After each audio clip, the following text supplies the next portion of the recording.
Buenas tardes, hermanos.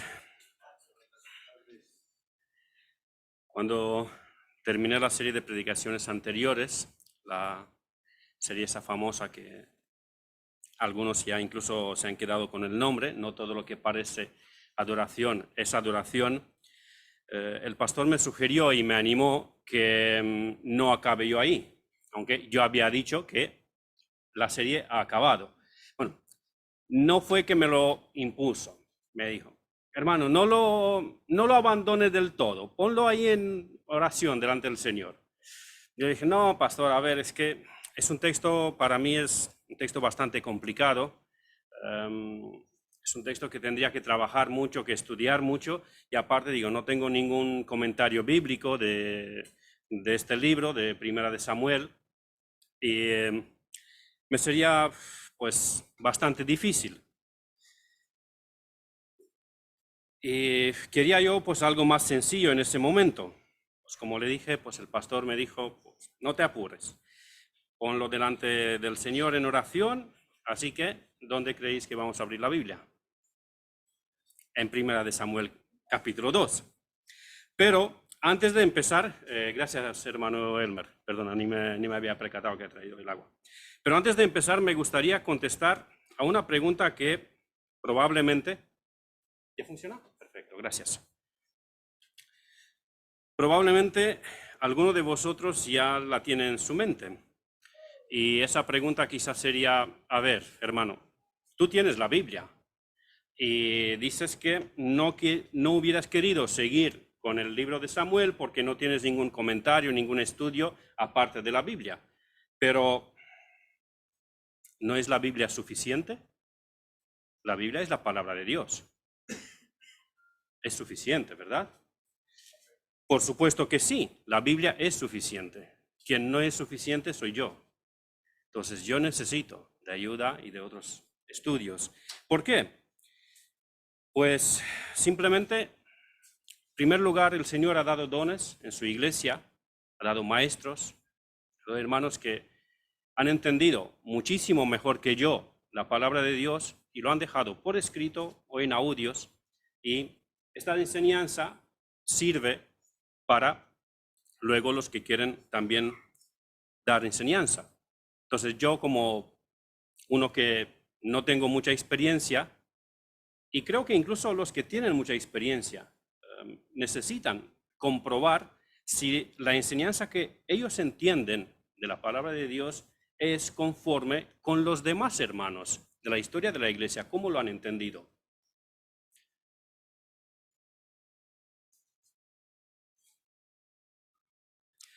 Si no mal recuerdo, creo que Paul Washer decía que si tú eres el primer cristiano que al leer el texto, el primer cristiano a lo largo de la historia del cristianismo, si tú eres el primero que al leer un texto has encontrado una doctrina, lo más probable es que esa doctrina es equivocada. Porque seguramente no eres tú el más sabio y el más santo cristiano de toda la historia del cristianismo, y hasta ahora nadie lo ha visto y lo has tenido que ver tú. Entonces, por eso, pues a mí me hubiera gustado tener materiales adicionales en cual estudiar y en cual apoyarme. Pero aquí estamos. Dicho esto, ya pasamos a la lectura del texto. Estamos en Primera de Samuel, capítulo 2. Empezamos con el versículo 1 hasta el versículo 11.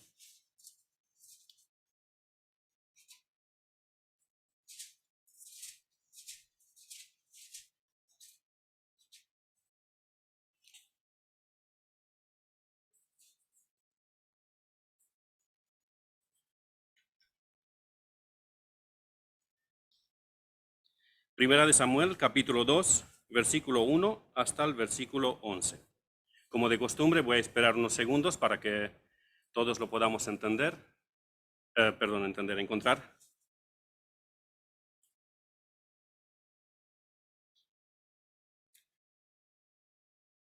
Versículo 1.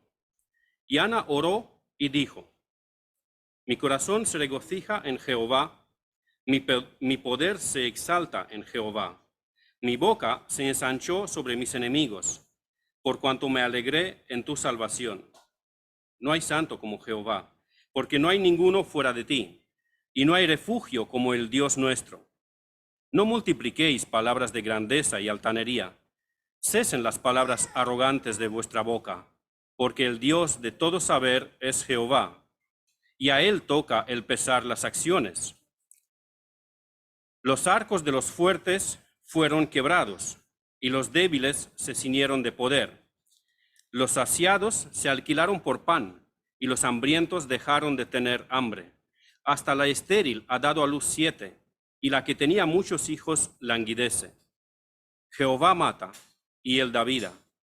Él hace descender al Seol y hace subir. Jehová empobrece, y él enriquece. Abate y enaltece. Él levanta del polvo al pobre, y del muladar exalta al menesteroso, para hacerle sentarse con príncipes y heredar un sitio de honor. Porque de Jehová son las columnas de la tierra, y él afirmó sobre ellas el mundo. Él guarda los pies de sus santos, mas los impíos perecen en tinieblas, porque nadie será fuerte por su propia fuerza. Delante de Jehová serán quebrantados sus adversarios, y sobre ellos tronará desde los cielos. Jehová juzgará los confines de la tierra, dará poder a su rey, y exaltará el poderío de su ungido. Y Elcana se volvió a su casa en Ramá, y el niño ministraba a Jehová delante del sacerdote Elí. Amén. Vamos a pedir la bendición del Señor sobre su palabra y sobre su siervo también, y sobre todos nosotros. Señor y Padre, descansando en tu fidelidad, descansando en tu amor para tu iglesia, descansando en tu propósito para con nosotros, descansando en el hecho de que tú eres todopoderoso y tú haces todo lo que tú quieres. Venimos ahora ante ti y te pedimos que tú bendigas esta palabra tuya, que tú bendigas a tu siervo, que bendigas la congregación, para que aquí solamente tu nombre sea exaltado y glorificado, Padre, en nosotros y a través de nosotros. Glorifícate tú, porque te lo pedimos en el nombre de tu Hijo amado. Amén. Lo que me impactó sobre todo de la oración de Ana es su contenido doctrinal y teológico. Ya lo dije la vez pasada. Y a pesar de que, quería recordar esos detallitos, a pesar de que la influencia que Ana tenía por parte de su familia, que no era nada para santidad, sino todo lo contrario, era para indiferencia y para pecado, Ana es una mujer que conoce a Jehová y adora a Jehová. También en el tabernáculo del Señor, el ejemplo que ve, la demostración que ve de parte de los sacerdotes y del mismo sumo sacerdote es también para indiferencia, para superficialidad y para pecado. Pero a pesar de eso, Ana conoce a Jehová y adora a Jehová. Sus circunstancias no eran nada favorables. Ella vivía en un tiempo histórico en cual, aunque no encontramos información en la Biblia, es muy probable que esa mujer no solamente que no tenía ninguna formación teológica, ninguna escuela bíblica donde había estudiado, sino que es muy probable que jamás había tenido en su mano algún libro de la Biblia, algún rollo de los 6 que ya se habían escrito. Es muy probable que ninguno había pasado por sus manos. Incluso es bastante probable que esa mujer ni sabía leer. Pero a pesar de eso, Ana conoce a Jehová y adora a Jehová. ¿De dónde pudo tener ese conocimiento? De su familia, muy difícil que lo hubiera tenido, porque ya hemos visto en las predicaciones anteriores cómo era su marido, cómo era la otra esposa de su marido. Del sacerdote Ofni y Finés, muy poco probable, y del sumo sacerdote Elí, tampoco. Posiblemente de sus padres, cuando era niña, quizá, Quizá observando los símbolos en el tabernáculo pudo el Señor revelarse y así conocer algo de la majestad de Dios. Es posible. Posiblemente en la sociedad algunos le hayan contado las maravillas que Dios había hecho con el pueblo de Israel cuando lo sacó de Egipto y también todas esas fases que pasaron en la época de los jueces cuando el pueblo decaía por sus pecados y cuando se arrepentían y clamaban al Señor, el Señor levantaba un juez, un libertador, y de esa manera los salvaba, los liberaba de sus enemigos. Es posible, no sabemos cómo. Pero lo que sí es cierto es que Ana tenía una doctrina muy buena, una muy buena doctrina, una teología muy bien asentada. Pero esta tarde o esta noche, no sé si se ha puesto el sol o no, ya aprendí que se dice buenas noches después de que se pone el sol. Esta tarde no vamos a entrar a analizar la oración de Ana en sus detalles, sino con lo que he dicho me voy a quedar solamente con esa palabra, la doctrina. La doctrina de... ¿Qué es la doctrina? Según la Real Academia Española, la doctrina es un conjunto de ideas u opiniones religiosas, filosóficas, políticas, etc., sustentadas por una persona o grupo.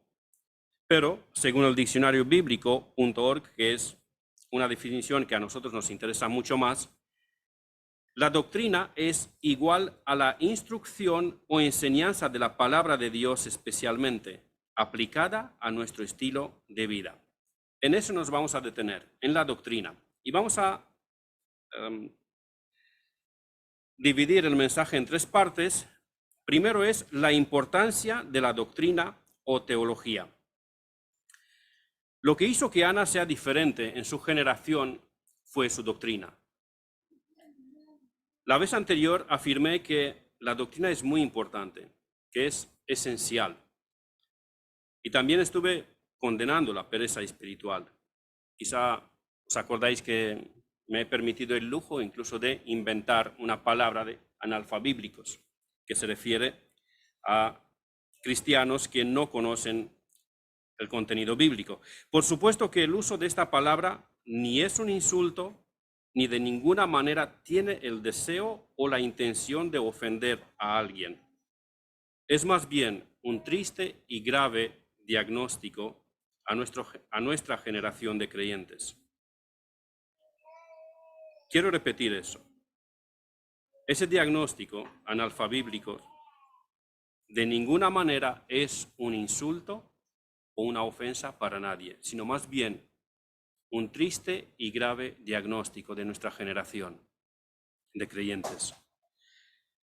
Explicaba la vez anterior que no es nada normal que un creyente de 10, 15, 20 años no esté familiarizado con los términos, las palabras bíblicas. Y no me refería a las palabras técnicas que se encuentran en libros de teología sistemática o de filosofía doctrinal o libros muy complicados, de los que ya se sacan máster y doctorados en teología. No me refería a eso. Me refería simplemente a los términos que encontramos en nuestras Biblias. Si somos creyentes de muchos años, se supone que hemos leído la Biblia varias veces. Y al leer la Biblia varias veces ya nos hemos encontrado con esos términos, con esas palabras. Y deberíamos sabernos, si no son palabras que habitualmente usamos y entendemos fácil, deberíamos habernos preguntado, ¿qué significa eso? Para mi vergüenza, os voy a contar un ejemplo personal. Y no acostumbro dar ejemplos personales, pero en este caso lo voy a hacer. Tenía yo más de 20 años como creyente cuando escuché un sermón de Salvador Gómez y él utilizó la palabra propiciación en su mensaje. Y animó a la congregación que se examinen si entienden o no entienden esta palabra y así ver el nivel de conocimiento del idioma del reino de Dios. yo estaba escuchando en el teléfono, me sentía avergonzado. Dije, pues yo tengo 20 años de creyente y no sé qué significa propiciación. Fui y lo busqué. Significa aplacar la ira de Dios.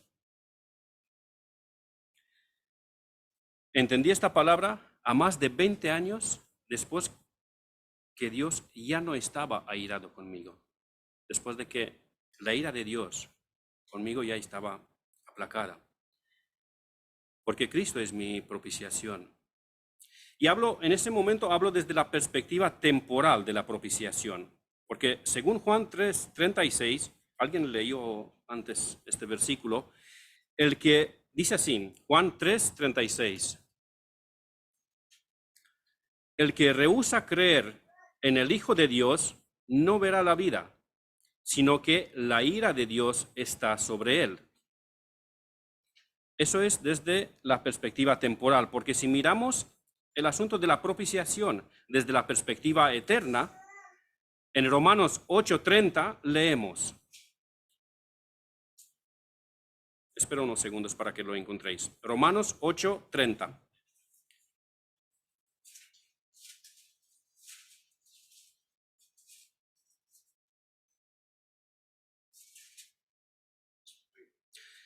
Y a los que predestinó, a estos también llamó. Y a los que llamó, a estos también justificó. Y a los que justificó, a estos también glorificó. Entonces, si miramos desde la perspectiva temporal, la ira de Dios para con nosotros es aplacada en el momento de la conversión. Pero si miramos desde la perspectiva eterna, la ira de Dios fue aplacada desde antes de la fundación del mundo, porque dice aquí en Romanos 8:30 que a los que predestinó antes de la fundación del mundo, ya los glorificó antes de la fundación del mundo. Ahora, si somos salvos, en verdad, ya estamos sentados con Cristo en los lugares celestiales. La ira de Dios ya no está sobre nosotros. Y hay una tercera perspectiva que si miramos desde la perspectiva causa y efecto, la ira de Dios fue aplacada en la cruz hace 2000 años cuando Cristo se ofreció en sacrificio perfecto de propiciación. A mí me costó familiarizarme con esta palabra, entenderla y con muchas otras más. Hermanos, ¿no consideráis que sería justo y agradable delante de Dios saber lo que Cristo hizo por nosotros?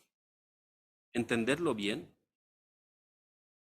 Porque me parece a mí que muy triste, solamente sabemos Cristo murió en la cruz por nosotros y somos salvos. Pero no entendemos la magnitud de lo que pasó ahí. No entendemos muchas cosas. Apenas rozamos un poquito del entendimiento de la adopción, que nos hizo hijos de Dios. Quizá algo menos de la redención, que nos salvó de la esclavitud del pecado.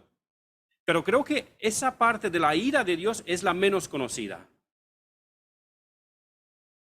Que Cristo murió, entregó su vida voluntariamente para que nos salve de la ira de Dios. ¿No sería justo y agradable delante de Dios entender el lenguaje de su reino? ¿No nos parece tan difícil aprender palabras técnicas en la escuela? En matemáticas, en física y química. Los que le gustan el deporte, no es difícil que entiendan de los términos de deportes. Recuerdo que en unas 3, 5 ocasiones intenté explicarle a Zully qué significa estar en fuera de juego en el fútbol. No lo conseguí. O el lenguaje político, o el lenguaje de las redes sociales. No nos cuesta saber dar un like, un share, pero saber qué es propiciación. Oye, que eso parece un idioma extranjero. ¿Qué es esto? Repito lo que dije la última vez, no me refiero a los nuevos convertidos, porque ellos son bebés en Cristo, ellos son niños en Cristo, tienen que aprender el lenguaje, el idioma del reino. Me refiero a los que llevamos muchos años en la fe. Si yo le diría a Jonathan, o a Hannah, o a cualquiera de los niños, y me esperaba que habla coherente y cursivamente durante horas o minutos incluso, sería, oye, no te esperes tanto porque no es normal. Es un niño, tiene que crecer, tiene que desarrollar. Pero si lo mismo pasaría con uno que tiene 15 o 20 años, creo que nos preguntaríamos, oye, ¿qué le pasa a ese jovencito? ¿Tiene un problema físico o mental? ¿Qué es lo que ocurre? ¿Por qué le damos menos importancia si se trata de lo espiritual? ¿Por qué si no entendemos las cosas del Señor? ¿Por qué si al leer la Biblia nos quedamos, pero a ver, que no, aquí qué dice? Que parece que habla en un idioma que no es mi idioma. ¿Por qué no nos preocupa eso? Si decimos que somos creyentes auténticos, que el Señor nos ha nacido de nuevo. ¿Por qué no nos preocupa eso? Quizá estéis pensando ahora, muy bien, hermano, es emotivo, es incluso un poco dramático y hasta cierto punto motivador, aunque a mí eso de motivador me da un poco, no sé. Pero quizá os preguntáis, ¿tiene alguna base bíblica lo que tú estás diciendo? Porque de momento solamente has dicho tu opinión. Es lógico que os preguntéis esto, si lo hacéis. Y es la mejor pregunta que podéis tener en ese momento. Así que pasamos ya al segundo encabezado, el segundo punto de esta predicación, que se llama la base bíblica de la importancia de la doctrina o teología. Y en este punto de la predicación leeremos varios versículos bíblicos, y para que se pueda seguir la lectura de estos versículos con facilidad y que no lo perdamos ninguno, he tratado de visualizarlos en las pantallas y espero que podré ir bien con el mando, que hemos tenido un poquito problemas al principio, pero parece que la hermana Maffer ya lo ha conseguido solucionar.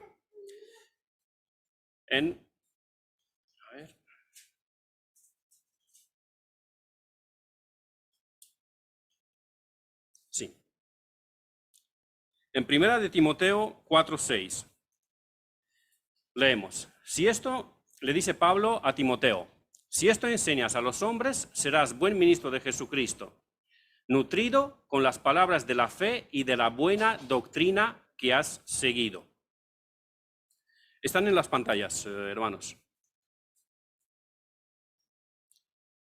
La siguiente. Ten cuidado de ti mismo y de la doctrina. Persiste en ello, pues haciendo esto te salvarás a ti mismo y a los que te oyeren. En 1 de Timoteo 4:16. El siguiente.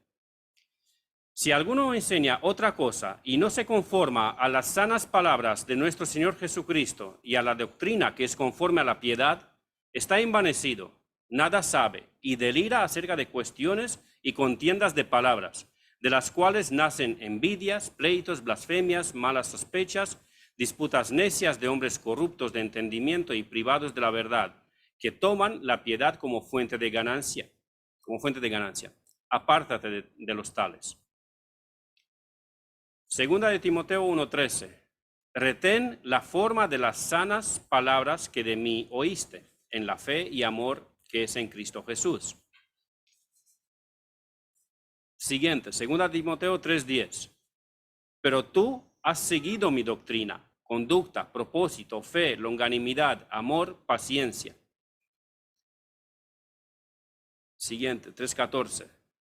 Pero persiste tú en lo que has aprendido y te persuadiste, sabiendo de quién has aprendido. Te encarezco delante de Dios y del Señor Jesucristo, que juzgará a los vivos y a los muertos en su manifestación y en su reino, que prediques la palabra, que instes a tiempo y fuera de tiempo, redarguye, reprende, exhorta con toda paciencia y doctrina, porque vendrá tiempo cuando no sufrirán la sana doctrina, sino que teniendo comezón de oír, se amontonarán maestros conforme a sus propias concupiscencias.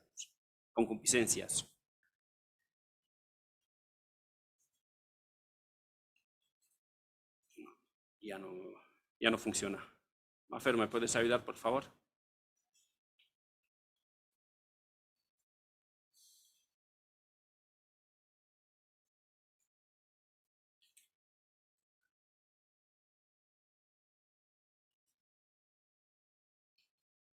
Vale. Pero tú habla lo que está de acuerdo con la sana doctrina. En Tito 2:1.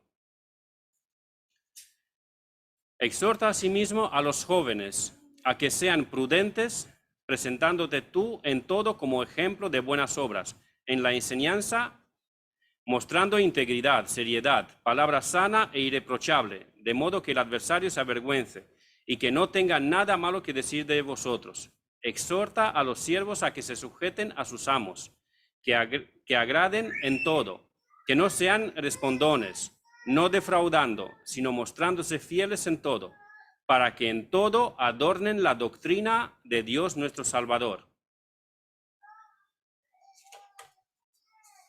No vamos a analizarlos, no os preocupéis, solamente he querido leerlo. Y leyendo estos versículos, yo creo que es más que evidente que la doctrina es muy importante. Había versículos o párrafos donde no aparecía la palabra doctrina, pero como hemos leído en las definiciones, doctrina significa conjunto de enseñanzas. Así que, aunque no aparece la palabra doctrina, todos esos textos se refieren a doctrina. La doctrina no es un complemento. Yo espero que, leyendo estos versículos, hemos visto que la doctrina es muy importante en la vida del cristiano. Y, como dije, no es un complemento. Con la doctrina o sin la doctrina, no es lo mismo. La doctrina hizo la diferencia entre Ana y los de su generación. Y la doctrina hace la diferencia en mi vida de oración y en tu vida de oración. Y no solamente en la vida de oración, sino en todos los aspectos de nuestras vidas. Pero quizá algunos de los hermanos, sobre todo los que están en el estudio de las 11 de las mañanas de domingo, pensarán, a ver, hermano Constantín, recordamos que tú has dicho en algún que otro momento de nuestros estudios que para un entendimiento correcto de la Biblia nos tenemos que fijar en varios detalles de la Escritura, como por ejemplo en este caso el destinatario de las epístolas citadas.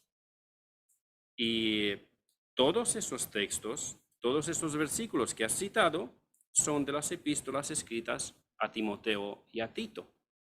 Y los dos eran siervos de Dios en iglesias. Timoteo era pastor en Éfeso y Tito era una especie de pastor supervisor, pastor general en Creta, en varias iglesias. A lo mejor ese nivel de exigencia de conocimiento de doctrina es solamente para los pastores, para los siervos, para los evangelistas. O me parece muy bien que os preguntéis esto, porque tenemos unos cuantos versículos para contestar a esa pregunta. A ver si ese nivel de exigencia de doctrina es solamente para los pastores o para todos los creyentes. Hechos 2, 21, 42. 41, 42, perdón. Lo tenemos también en la pantalla. Hechos 2, 41, 42. Así que los que recibieron la palabra fueron bautizados. ¿A qué se refieren? A los cristianos que se convirtieron en la primera predicación de Pedro, en el libro de Hechos. Y se añadieron aquel día como 3,000 personas y perseveraban en la doctrina de los apóstoles, en la comunión unos con otros, en el partimiento del pan y en las oraciones. Eso era la iglesia de Jerusalén. Esta era la práctica de los primeros cristianos. Y mi oración, tanto para mí como para vosotros, es que perseveremos en la doctrina de los apóstoles. En la epístola a los Efesios, espero que lo podáis leer porque aquí el texto es un poco más largo y la letra es muy pequeña. El que descendió es el mismo que también subió por encima de todos los cielos para llenarlo todo. Y él mismo constituyó a unos apóstoles, a otros profetas, a otros evangelistas, a otros pastores y maestros, a fin de perfeccionar a los santos para la obra del ministerio, para la edificación del cuerpo de Cristo, hasta que todos lleguemos a la unidad de la fe y del conocimiento del Hijo de Dios, a un varón perfecto, a la medida de la estatura de la plenitud de Cristo, para que ya no seamos niños fluctuantes, llevados por doquiera de todo viento de doctrina, por estratagema de hombres que para engañar emplean con astucia las artimañas del error, sino que, siguiendo la verdad en amor, crezcamos en todo en aquel que es la cabeza, esto es Cristo, de quien todo el cuerpo bien concertado y unido entre sí por todas las coyunturas que se ayudan mutuamente según la actividad propia de cada miembro, recibe su crecimiento para ir edificándose en amor. Si perseveramos en la doctrina de los apóstoles, lo que hacían los de la iglesia de Jerusalén, creceremos en el conocimiento del Hijo de Dios, lo que nos dice de Efesios. Y así es como seremos más y más como Él y seremos firmes en la fe. Eso es el resumen de esta cita. Y el último texto que vamos a leer de estos argumentos lo encontramos en Judas 3:4, que dice así: Amados, lo mismo, está en la pantalla.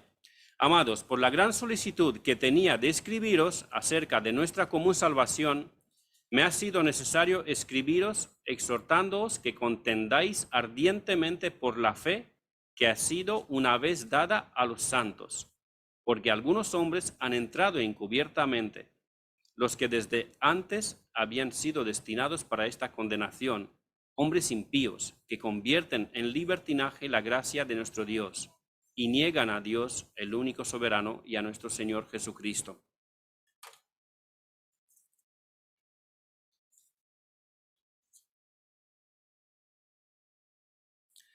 Si perseveramos en la doctrina de los apóstoles y crecemos en el conocimiento de Jesucristo, y seremos firmes y estables, ahí sí podremos contender por la doctrina, podremos defender la doctrina. Creo que con esas citas bíblicas, solamente si somos duros de cerviz, no entenderíamos la necesidad de conocer doctrina y teología, todos los creyentes, y no solamente los pastores y los que sirven en algún que otro ministerio. Y bien, hemos entendido que la doctrina es necesaria, porque Dios así lo manda. Vimos también algunos efectos que la doctrina trae en la vida del creyente, pero ¿hay algo más que tengamos como beneficio, como provecho de este conocimiento doctrinal, este conocimiento teológico? Con esto pasamos al tercer y último punto de esta predicación. En primer lugar, como he dicho, deberíamos esforzarnos en entender y profundizar en el conocimiento doctrinal por el simple hecho de que Dios así lo manda. Debería ser suficiente eso. Cuando Dios da un mandamiento, lo que nos toca hacer es someternos en obediencia. Dios lo ha mandado y tenemos que obedecer, ni más ni menos.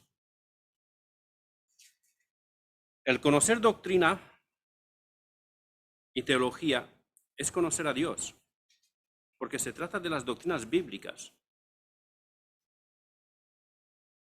Me resulta muy difícil entender tanto por qué yo lo hice de la manera que lo hice anteriormente, y también me resulta muy difícil entender por qué algunos cristianos que afirman que sí, son cristianos, han nacido de nuevo, son reacios a la doctrina. Dicen, no, no me hables de doctrina. Pero si la doctrina es el conocimiento de Dios.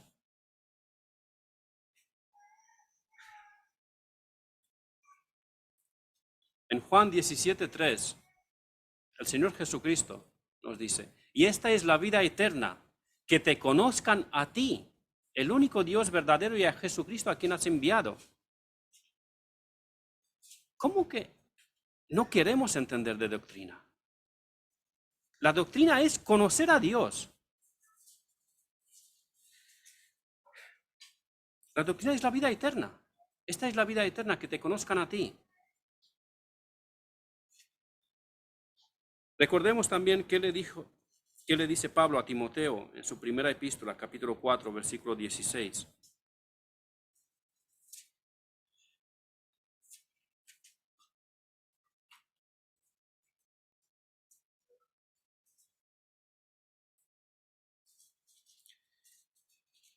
Primera de Timoteo 4, 16. Ten cuidado de ti mismo y de la doctrina. Persiste en ello, pues haciendo esto te salvarás a ti mismo y a los que te oyeren. Recordemos también las demás citas bíblicas que hemos proyectado. Vamos a pasar muy rápido. De un principio. No los vamos a volver a leer, ni tampoco los vamos a estudiar. Solamente quiero recordar algunas cosas. Según 1 de Timoteo 4:6, la doctrina nutre, alimenta. Según 1 de Timoteo 4:16, la doctrina salva, y en la doctrina se ha de persistir, se ha de perseverar. En 1 de Timoteo 6:3, la doctrina conduce a la piedad, santifica. En 2 de Timoteo 1:13, la doctrina ha de ser retenida tal cual, en su forma. En 3:10, también de 2 de Timoteo, la doctrina trae consigo una cadena de cualidades y acontecimientos, y la doctrina ha de ser seguida. En 3:14, la doctrina se ha de persistir, perseverar. En 4:3, encontramos que la doctrina recibe oposición, y en 4:2, que ha de ser predicada. En Tito 2:1, la doctrina ha de ser hablada, ha de ser predicada. En Tito 2:8 dice que la doctrina avergüenza al adversario. En 2:10 dice que la doctrina es adornada por la fidelidad, por el buen testimonio. En Hechos 2:42 dice que la doctrina trae unidad en la iglesia local. En Efesios 4:13, 14, la doctrina da estabilidad, seguridad y madurez espiritual. Y en Judas 3 y 4, por la doctrina se ha de contender ardientemente.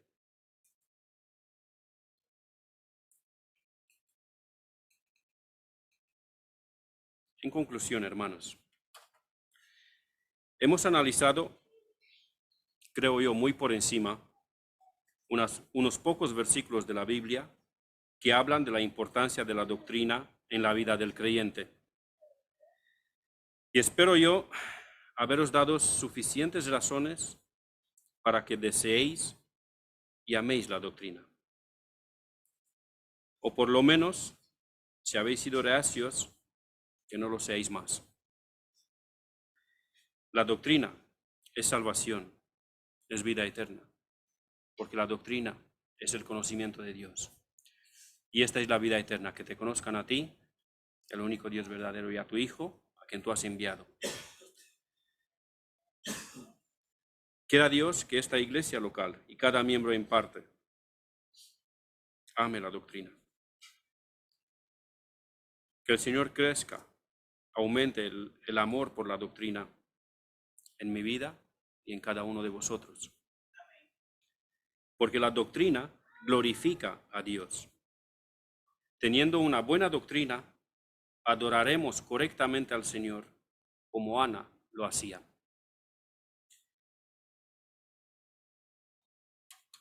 Y quiero terminar con leer Judas 24, 25.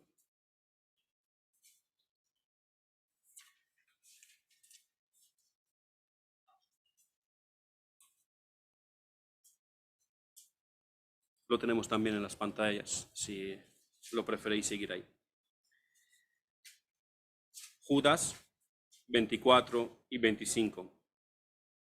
Y a aquel que es poderoso para guardaros sin caída y presentaros sin mancha delante de su gloria con gran alegría, al único y sabio Dios, nuestro Salvador, sea gloria y majestad, imperio y potencia, ahora y por todos los siglos. Amén.